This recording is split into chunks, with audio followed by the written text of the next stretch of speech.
No regrets. In fact, even after your anger had cooled, you were still bragging that if he'd only been brave enough to stand up, you'd have jumped over the dais and taught him a lesson, because that's how men should settle their differences. Do you think fighting as a resolution for political differences is a good example for the men and women of ICE and Border Patrol? As you can notice over my shoulder here is my good friend Sean O'Brien.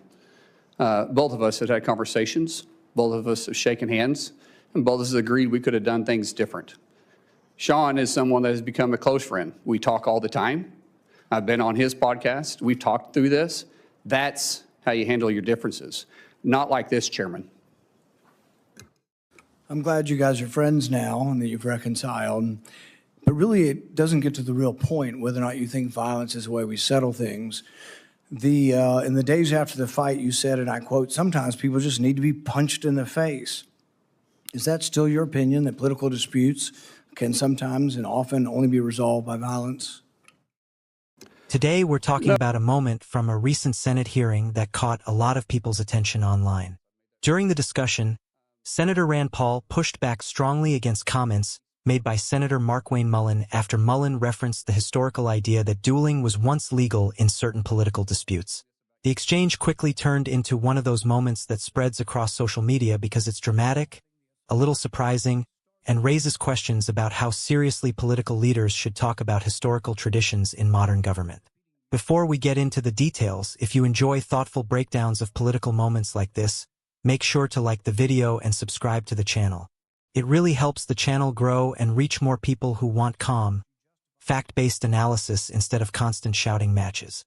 And if you want to support the work we're doing here, you can also check out Patreon at patreon.com/45thperspective, where supporters help keep the channel going. Now let's talk about what actually happened. No, I don't always agree with that. I don't believe in political violence. I've made that very clear. But sometimes people do need, theoretically speaking, sir, I get it. It's about character assassination for you. That's the way this game is played. I understand it. And you are making this about you, which is fine, but that doesn't keep me as Secretary of Homeland Security. Character assassination when you were the one lauding the assault. Who do you think started that character assassination? I'm just repeating what you have done in character assassination. I'm repeating your support for the assault. So that's somehow something I started? No, sir. What I'm saying is you're adding a lot to it. In the days after the fight, you did many interviews in which you justified the violence as historically justified by precedents, such as caning and dueling.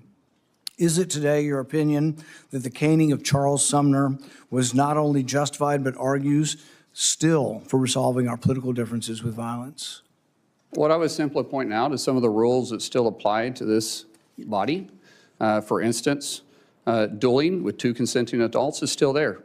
I was pointing out what is still illegal for 170 years. There's no precedent for legal dueling. Even then, they fled the country. Do you realize that the man that beat Charles Sumner with a cane, he beat him till he was unconscious? You know why no senators intervened? Because his friend held a gun on the other senators, and he kept beating him until he crushed his skull. That's what you're insinuating is the precedent of the Senate, and that's what you live by. That is a very, very dangerous sentiment. The exchange happened during a Senate hearing where tensions were already running high.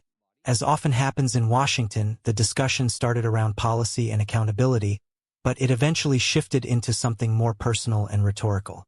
Senator Markwayne Mullin brought up the idea that historically, disputes between political figures sometimes escalated into duels. He referenced the idea in a way that suggested the old political culture was sometimes more direct about personal conflict. Now, historically speaking, dueling was indeed a real part of political culture in earlier centuries.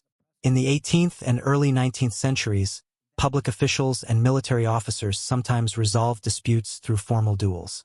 The most famous example is probably the duel between Alexander Hamilton and Aaron Burr in 1804. But by the mid-1800s, dueling had largely become illegal and socially unacceptable in the United States.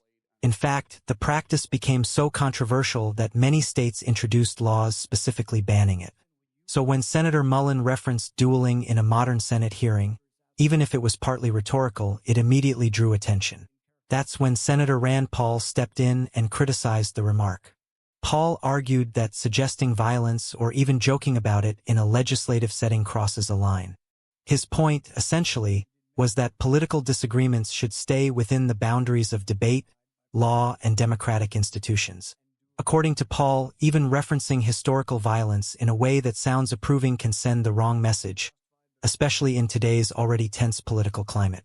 From Paul's perspective, the issue wasn't just about history. It was about tone and responsibility. Senators are national leaders, and the words they use matter.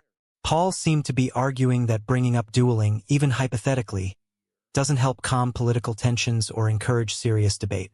Now, on the other side of the argument, some observers interpreted Mullin's comment differently. They believe he wasn't actually promoting violence, but rather using historical context to make a point about how political confrontations used to be handled differently. In that interpretation, Mullin's remark was more rhetorical than literal, an exaggerated way of expressing frustration during a heated exchange. This is where the broader conversation becomes interesting. In modern politics, language is constantly scrutinized. Every statement from a senator or representative can be clipped into a short video and spread across social media within minutes. That means even rhetorical comments can take on a life of their own. What might have been intended as a dramatic historical reference can quickly look like something much more serious when viewed out of context. At the same time, critics argue that political leaders should know this by now. In an era where trust in institutions is already fragile, many people expect lawmakers to be extremely careful with their words. For ordinary Americans watching this exchange, the reaction might depend on how they view the current state of politics. Some people might see the moment as another example of political theater, two senators clashing during a tense hearing. Others might see it as a sign of deeper problems in political discourse, where arguments escalate quickly and the focus shifts away from policy. Another factor worth thinking about is how moments like this affect public perception of Congress. Many Americans already feel frustrated with Washington. When viral moments from hearings focus on dramatic exchanges instead of policy discussions, it can reinforce the belief that politics is more about confrontation than problem-solving. At the same time, defenders of these heated exchanges sometimes argue that passionate debate is part of democracy. The Senate has always been a place where strong personalities clash.